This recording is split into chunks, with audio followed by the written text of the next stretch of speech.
पिछले 24 घंटे में बहुत कुछ हुआ। पूरी दुनिया एक तरह से हिल गई।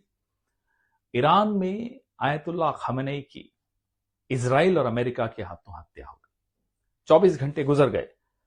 हिंदुस्तान की सरकार, प्रधानमंत्री, विदेश मंत्री एक शब्द इजराइल और अमेरिका की निंदा में आपने नहीं सुना इनके मुंह से।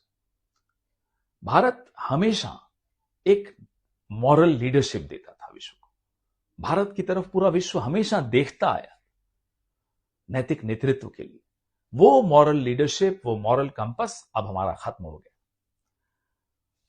कुछ 2 दिन पहले नरेंद्र मोदी जी इजराइल की यात्रा पर थे। किसी को नहीं समझ में आया क्यों गए।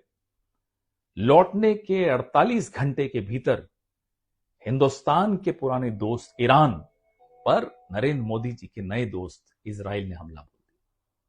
नरेंद्र मोदी चुप रहे, कुछ नहीं बोले। माह रमजान में आयतुल्लाह खamenei की शहादत इतिहास में दर्ज हो गई।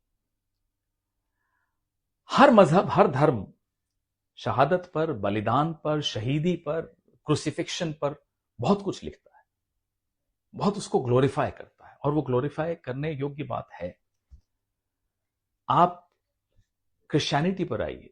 The crucifixion of Christ immortalize Christianity. प्रभु यीशु अगर सलीब पर नहीं चढ़ते तो ईसाई धर्म अमर नहीं होता जैसा हुआ।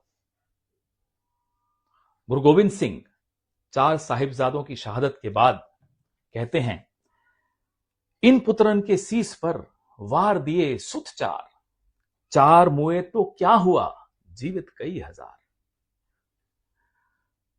हमारे कुछ शिया दोस्त बचपन से अपने घर में सुनते आए थे कि जिंदगी जियो तो अली की तरह और शहादत हो तो हुसैन की तरह।